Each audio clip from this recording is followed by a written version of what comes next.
Hi, I'm Latonia Gibbons, and I'm a double major in communications and education here at Ashford University.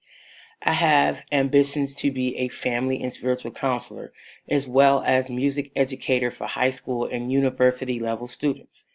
Currently, I am taking several classes in education and also counseling in hopes to start my own radio segue where youth and adults can help to bridge the gap.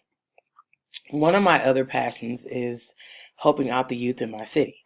That is why I work with several after school programs like Youth Quest and the Boys and Girls Club where I volunteer most evenings. But my passion, it doesn't stop there. It also reaches outside of the school. I work with the youth department at my church as the current Sunday school teacher and also several other churches throughout the city with their youth ministry. When my workday is finished, I just want the satisfaction in knowing that I did something worthwhile and unselfish for someone else besides myself. That is why I have the utmost confidence that with the training and knowledge I am obtaining from the courses I'm taking in college, I feel that I could be a great asset to your company. I would love the opportunity to talk to you about several positions in my field with your company. Thank you, and you have a wonderful day.